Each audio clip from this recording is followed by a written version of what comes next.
Hey everyone, welcome back to your nerdy show. I'm your host, Spoiler Master. Today we're diving headfirst into one of the creepiest, most game-changing moments in Noah Hawley's Alien Earth. That's right, we're talking about the origins of the baby Xenomorph, a moment that doesn't just expand the alien lore, but also ties together corporate greed, synthetic souls, and the terrifying unpredictability of xenomorph biology. This isn't just another Chestburster scene. It's a whole new twist on how these creatures can be born, and it leaves the door open to some seriously dark possibilities. So grab a seat, maybe keep the lights on for this one, and let's break down everything from the crash of the USS Majinaut to the experiments at Neverland Island, to the shocking arrival of the baby Xenomorph. Trust me, you're going to want to hear this one all the way through.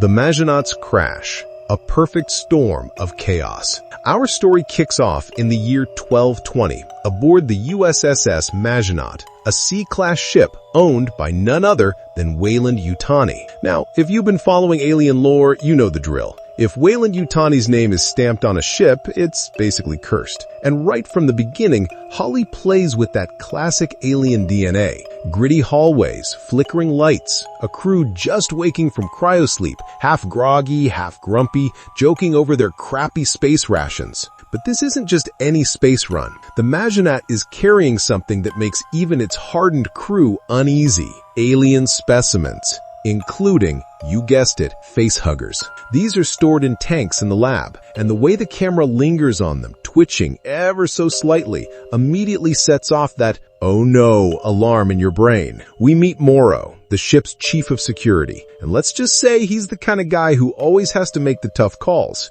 When tensions flare in the mess hall, some crew members joking about jettisoning the specimens out the airlock, Morrow shuts it down instantly. His loyalty isn't just to the mission, it's to the company's orders. And that already tells us everything about the tragedy to come. Because tragedy does come fast. An alarm sounds, the specimens are loose, and from that moment on, the Majinaut goes from a research vessel to a floating death trap. In one of the most gut-punching sequences, Morrow locks himself in the mother computer room, while a crewmate begs him to open the door. He hesitates, but then seals it shut, leaving her to be ripped apart by a xenomorph. And this isn't just any cameo. Wade's design of the creature here is pure nightmare fuel. It's mostly kept in shadows, just like the original Ridley Scott Alien. Its silhouette, its dripping maw, its sheer weight as it slams against the door. Morrow barely escapes by locking himself in a coffin-sized impact pod, the alien's acid drool hissing as the hatch seals shut. Seconds later, the Majinaut plummets to Earth. Not gently. It crashes into Prodigy City in Prodigy Siam, ripping through skyscrapers and leaving behind a wasteland of wreckage, flames, and panic. This crash is the spark that lights the fire. Weyland-Yutani wants their property back, Prodigy Corp wants to claim the wreckage for themselves, and in the middle of it all is Morrow, the lone survivor of the ship, carrying secrets no one else knows.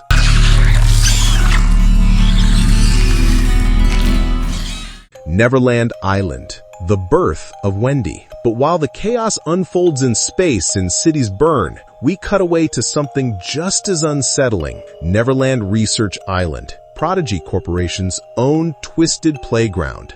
This is where we meet Marcy, a terminally ill little girl, and her caretaker, the synthetic Kirsch. Their scenes are oddly tender, even as they're wrapped in unease. Marcy stares at a scorpion in a glass box and asks if it's afraid of her. Kirsch replies that maybe the scorpion is just as scared of her as she is of it. A small line, but it plants a huge metaphor about predators, prey, and fear, a theme that echoes throughout the season. Enter Boy Cavalier, the eccentric billionaire running Prodigy. Imagine Peter Pan meets Elon Musk with a dash of mad scientist. He's obsessed with youth, control, and rewriting the rules of mortality. His latest experiment? Uploading human consciousness into synthetic bodies. And Marcy is his first real success. Through a harrowing procedure, Marcy's mind is digitized and implanted into a synthetic adolescent body. When she awakens, taller, stronger, and eerily human-like, she names herself Wendy. The reference to Peter Pan isn't just a cute nod. She's literally stepping into the role of caretaker and big sister for other terminally ill children who undergo the same transformation. They're the Lost Boys, only this time, their loss is their humanity. The reveal is equal parts beautiful and disturbing. On one hand, Wendy feels alive again. On the other, the show constantly asks, is she still human? Kirsch pushes the idea that she's whatever she wants to be, but Dame Sylvia and Cavalier insist she's proof of human consciousness living forever. It's a chilling step in the Alien franchise, because it's no longer just about synthetics mimicking humanity, it's about humans becoming synthetics. And Wendy isn't just any synthetic. Her story becomes deeply entwined with the Xenomorphs themselves.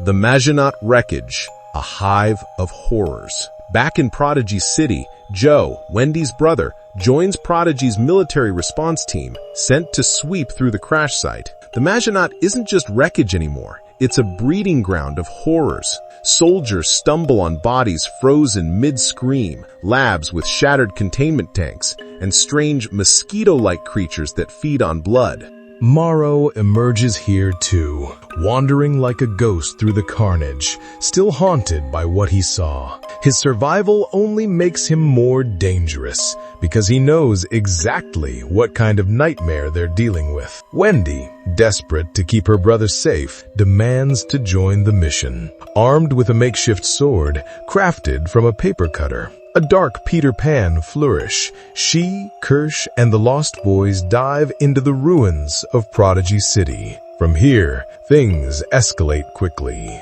Joe, nicknamed Hermit, gets separated and faces off against a lurking Xenomorph in one of the most tense encounters yet. Meanwhile, Wendy's group stumbles into alien fauna that looks like it crawled straight out of a fever dream.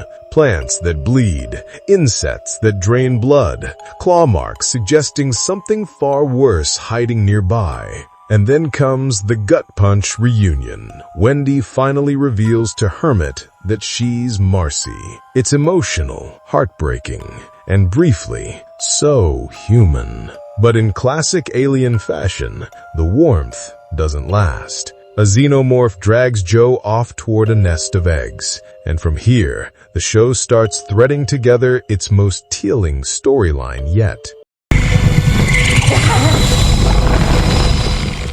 The experiment begins. By episode 3, titled Metamorphosis, the tone shifts from survival horror to scientific horror. And honestly, that's even scarier. Kirsch, under orders from Cavalier, begins dissecting one of the Xenomorph eggs recovered from the wreckage. He peels back the fleshy layers, exposing a facehugger inside. And instead of letting it attach to a host the natural way, he does something horrifying. He surgically removes a tiny embryonic Xenomorph from inside it. It's like a proto-chestburster, squirming, half-formed. And here's the kicker. He implants it not into a living host, but into a preserved lung. Specifically, Joe's lung, which was removed after his injuries. Yes, the baby Xenomorph is grown not inside a body, but in a jar inside human tissue. This is the first time in alien lore we've seen a Xenomorph bypass its traditional cycle. No living host, no chest-bursting horror, just corporate science pushing the rules and playing God. And as fans, we immediately know this can't end well. The birth of the baby Xenomorph. That brings us to episode 4, Observation, and the moment everyone's been waiting for, the birth. Wendy, still recovering, is being studied by Dame Sylvia and Kirsch. They discover she can hear Xenomorphs at frequencies no one else can detect. It's a terrifying ability, but Cavalier sees dollar signs. He wants her to replicate the sounds, essentially using her as a translator. a Xenomorph whisperer. Meanwhile, in the lab, the lung begins to pulse. The embryo stirs. The glass container vibrates. And then, bursting out in a spray of fluid, emerges the baby Xenomorph. But here's the shocking twist. It doesn't attack. Instead, it turns its attention to Wendy. She chitter sounds to it, echoing its language, and unbelievably, the creature responds. It lets her touch it. For a brief, horrifying moment, it seems tame. Kirsch watches in awe, but also fear. This isn't just another monster. This is something new. A xenomorph born without a living host, bonded instantly to a synthetic girl with a human mind. It's a milestone in alien history, but it's also a ticking time bomb. Because if this creature can be raised, manipulated, or weaponized, it means Prodigy could create controllable xenomorphs. And that's scarier than any queen we've ever seen.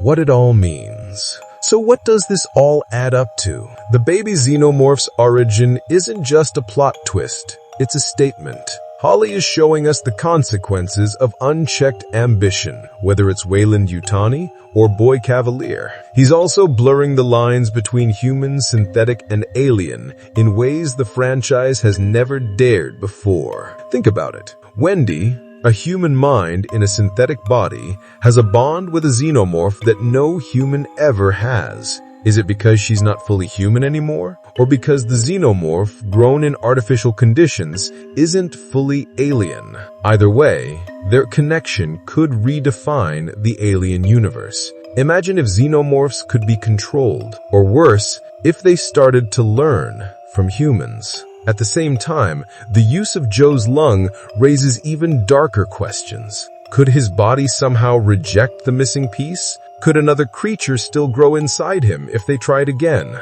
The ethical lines are obliterated here, and Prodigy doesn't care. To them, it's all profit. Sure, you speak French, but can you do that?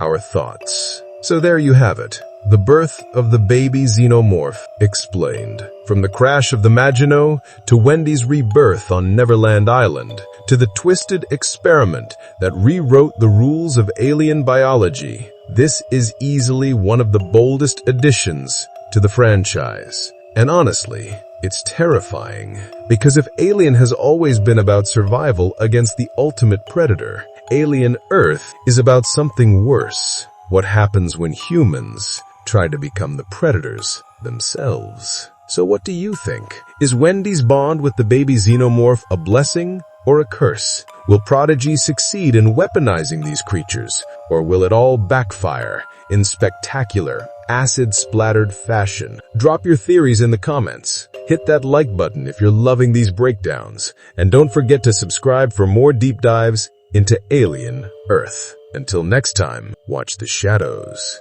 You never know what's lurking in them.